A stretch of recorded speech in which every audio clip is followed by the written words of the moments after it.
देखो टुनटुनी, मैं तुम्हें पहले ही बता देता हूँ कि इन अंडों से बेटे ही निकलने चाहिए। अगर इन अंडों से बेटियाँ निकली तो मैं तुम्हें और बेटियों को घर से बाहर निकाल दूंगा। अजी, अंडों से बेटा निकले या बेटी, हमें वही स्वीकार करना होगा। इतना बोलकर चिंटू चिढ़ा वहाँ से चला जाता है। तभी टुनटुनी के दोनों अंडे फूट जाते हैं और उनसे 2 बेटियां निकलती हैं। हे ऊपर वाले, दोनों अंडों में से तो बेटियां निकली है। अब चिंटू जी ने घर से निकाल देंगे। मैं अपनी बेटियों को खुद से दूर नहीं कर सकती, इसलिए मैं इन्हें कहीं छिपा आती हूँ। इतना बोलकर टुनटुनी अपनी बेटियों को एक घोंसले में छिपाने चली जाती है। थोड़ी देर बाद चिंटू वहाँ आ जाता है।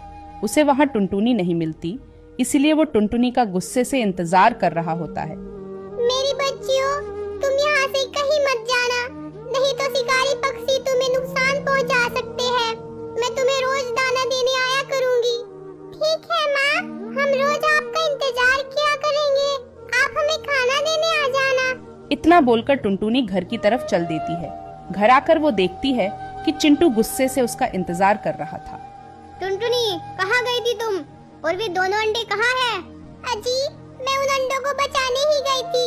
उन अंडों को मुझसे एक शिकारी पक्षी छीनकर ले गया। मैं उन अंडों को बचा नहीं पाई, इसलिए मुझे खाली हाथ ही वापस आना पड़ा। ये भी ठीक ही हुआ, वैसे भी तेरे अंडों से बेटियां ही निकलती। अगले दिन जैसे ही चिंटू घर से बाहर जाता है, तभी टुनटुनी को अपनी बेटियों का ख्याल आता है। पता नहीं मेरी बेटियां कैसी होगी, कहीं कोई शिकारी उन्हें नुकसान न पहुंचा दे। मुझे उन्हें दाना देने भी जाना है। इतना बोलकर टुनटुनी अपनी बेटियों को दाना देने निकल जाती है।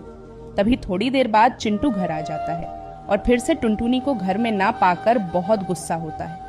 ये टुनटुनी आखिर मुझे बिना बताए जाती कहाँ है? आज इसे सबक सिखाना ही पड़ेगा, आते ही खबर लूंगा इसकी। इधर टुनटुनी अपनी बेटियों के पास पहुंच जाती है। मेरी बच्चियों, ये लो, मैं तुम्हारे लिए दाना ले आई।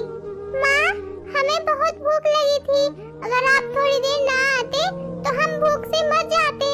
नहीं मेरी बच्चियों, मैं कल तुम्हारे लिए जल्दी दाना लेकर आऊंगी। इतना बोलकर टुनटुनी घर की तरफ चल देती है। उसके जाते ही पिंकी और मोनी देखती है कि उनकी तरफ एक शिकारी पक्षी आ रहा है। मोनी बहन, वो देखो, वो शिकारी हमारी तरफ ही आ रहा है।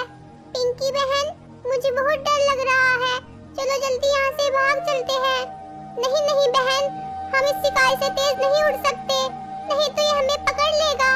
मोनी, हम दोनों यहीं छिप जाते हैं और शिकारी के जाने का इंतजार करते हैं। पिंकी बहन, मुझे बहुत डर लग रहा है, कहीं उसने हमें